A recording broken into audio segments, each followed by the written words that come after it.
Everyone, it's Kelly from Silly Moon Quilting Co. This is going to be a really quick video.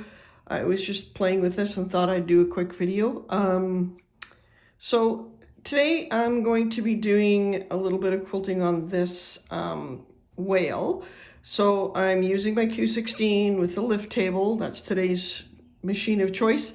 And I'm using WonderFil Invisafil, and it's a 100 weight thread. And I'm going to explain why. So you can see here there's a lot of colors in this quilt. And everyone knows I'm a lazy quilter. So I don't want to keep changing colors. All I'm going to do is, these have all been appliqued down. So all I want to do is stitch around them to start. I'm going to do some more stitching in the background, but that's going to be another video. So I want to stitch around each of these just so that they're secure. And by using a 100 weight thread, you can see how fine it is. It's going to blend into kind of every color, and it's a light gray. So it's going to kind of blend into everything. Now, if I was super particular about this, I would probably use blue and then pink and white and everything. But for this, it's going to be okay. I'm going to use this.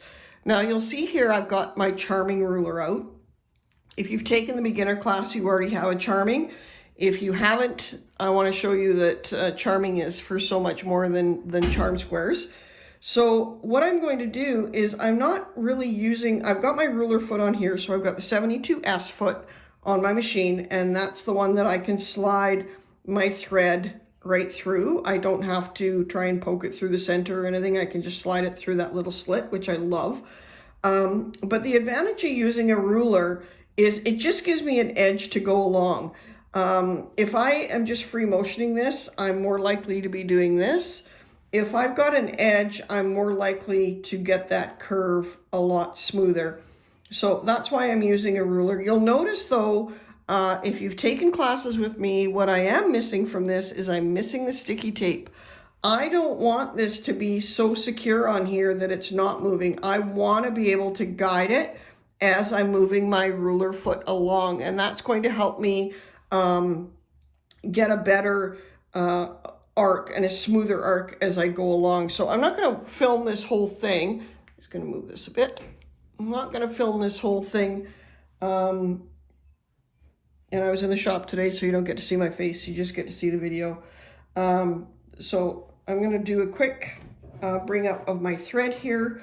I've got my needle in the up position.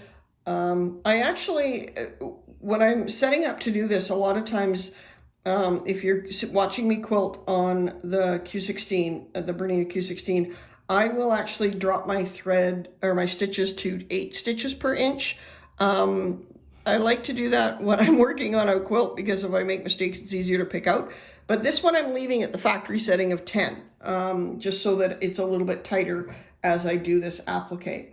So I'm going to go do 1 stitch, pull up my bobbin thread, and just do another couple stitches there. Lock that down.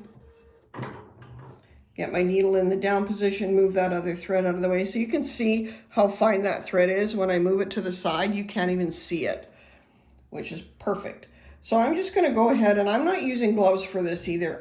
You can if you want, if you're working on something bigger, but this isn't a very big quilt. And I'm working in such a small area that I want to be able to move things around a little more.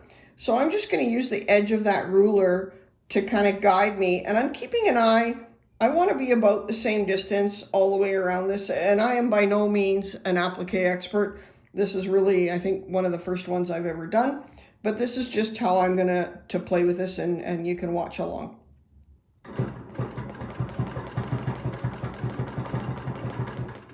And then when I get to the corner, I'm going to stop.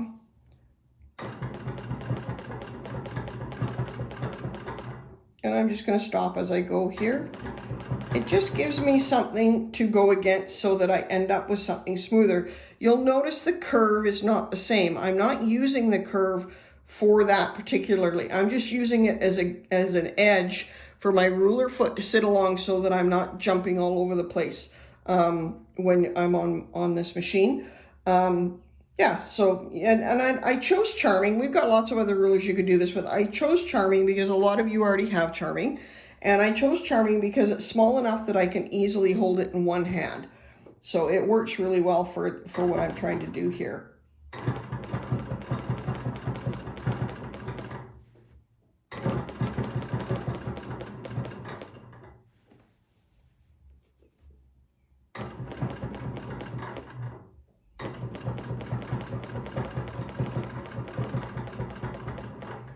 So you can see there I've got my first one done. Hopefully that'll show up there. And I'm just going to stitch right straight across that ditch, or across there, to start my next one. You're not going to see it. No one's going to see it. I kind of went a little bit wonky there. I'm okay with that. This is raw edge applique. It's going to be just fine. So again, I've got a nice long curve here, so that's going to work really well for charming. I'll kind of put it in this hand. I'll kind of move my hands to see where I'm the most comfortable. So I'm going to just kind of go along the edge like that. And you can see I'm moving my ruler as I go along, but it's giving me a nice curve there. It's not so jumpy that it would be if I wasn't using a ruler.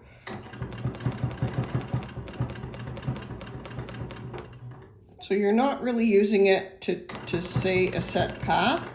You're using it as a guide to kind of keep you along that edge. And this curve is going this way, so I'm going to move the ruler to this side to kind of match that curve. And you pick your distance.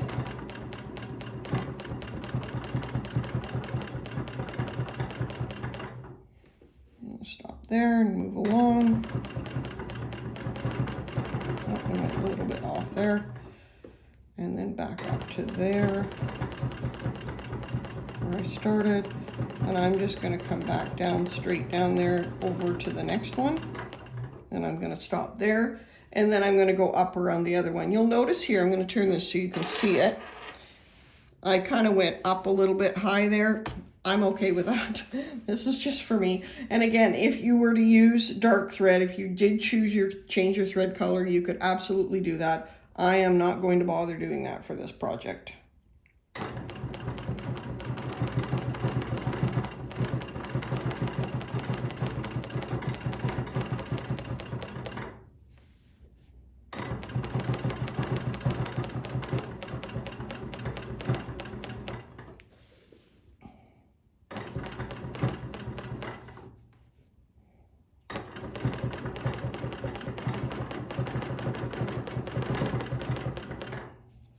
The one thing you need to keep an eye on is when you're doing this, you don't start going all the way down here, because you don't want that. That's not going to work for what your purposes are. So you're going to want to shift the ruler as you go along.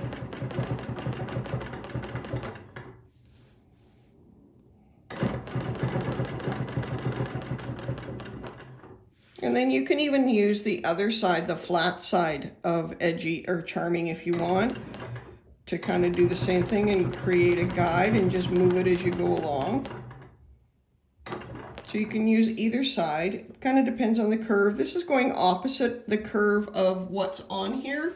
So I'm going to turn my ruler around the other way. It just kind of helps me get that a little more even curve as I go along. Just shifting my ruler as I go. And then I'm back to where I started. So you can see here, it's not quite so visible on this color. It's going to work perfectly for what I want. Now I'm just going to come out here and stitch down to this one.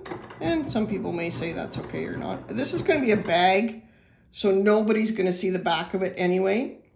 So I'm going to go ahead then and continue doing all of these, and I'll show you what they look like when they're done. So here you can see I've stitched around each of the little applique pieces, some better than others, but you can see I just traveled to each one, and you can barely see that thread, and if you're standing back here you certainly can't. So I was quite happy with the thread. It blended quite well, and now I'm going to go ahead and get this quilted up. That will be a different video. So I hope you enjoyed this, a little bit different from my normal videos, but I hope you enjoyed. Have a great day.